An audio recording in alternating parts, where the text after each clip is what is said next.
अब हम कार्तिक मास कथा का 6ठा अध्याय सुनेंगे। नारद जी कहने लगे कि हे ब्राह्मण, कार्तिक मास के माहात्म्य का विधिपूर्वक वर्णन करिए। ब्रह्मा जी कहने लगे कि हे नारद, तुम बड़े सज्जन पुरुष हो, जो लोगों के हित के लिए ऐसे प्रश्न करते हो। अब मैं ऐसी कथा तुमसे कहता हूं जिसके सुनने मात्र से पापों का नाश हो जाता है।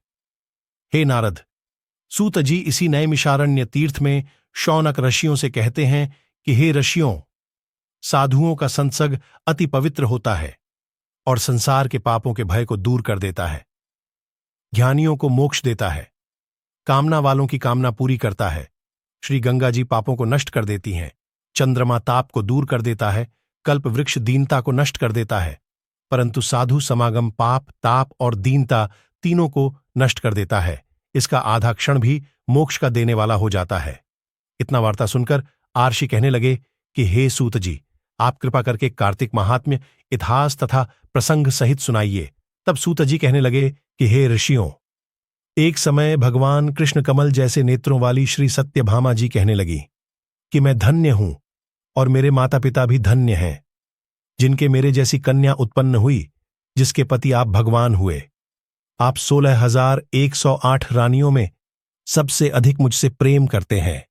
जिस कल्प वृक्ष की पृथ्वी के लोग बात तब नहीं जानते, वह मेरे आंगन में लगा हुआ है। अतः मैं आपसे एक बात पूछना चाहती हूं।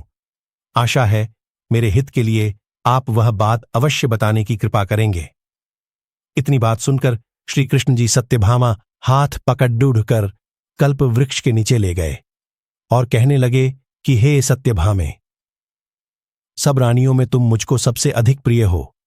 तुम्हारे स्नेहवश मैंने इंद्र से विरोध करके यह कल्प वृक्ष स्वर्ग से लाकर तुम्हारे आंगन में लगाया। अब तुम मुझसे यदि गुप्त से गुप्त बात पूछोगी तो वह भी मैं बतलाऊंगा। सत्यभामा कहने लगीं कि हे स्वामिन, पहले जन्म में मैंने ऐसा कौन सा पुण्य का काम किया था जिससे मैं आपकी अर्धांगिनी बानी और गरुड़ पर बैठकर आपके साथ इंद्रादि लोकों में भी जी सकती हूं। पहले जन्म में कौन थी, किसकी कन्या थी, आप विस्तार पूर्वक कहिए। भगवान कृष्ण कहने लगे कि हे सत्यभामे, तुम विस्तार पूर्वक सुनो, मैं सब वृतांत कहता हूं। पहले सतयुग के अंत में मायापुर में अत्रिकुल में वेद तथा शास्त्रों का जानने वाला देव शर्मा नाम का एक ब्राह्मण रहता था। वह सूर्य का भक्त था तथा रात दिन अतिथियों की सेवा किया करता था।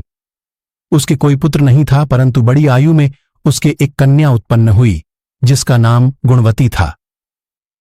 देव शर्मा ने चंद्र नामक अपने एक शिष्य के साथ अपनी कन्या गुणवती का विवाह कर दिया। चंद्र पिता के समान उसकी सेवा करता था। एक दिन देव शर्मा अपने दामाद के साथ लकड़ियां काटने के लिए हिमाचल के समीप गया।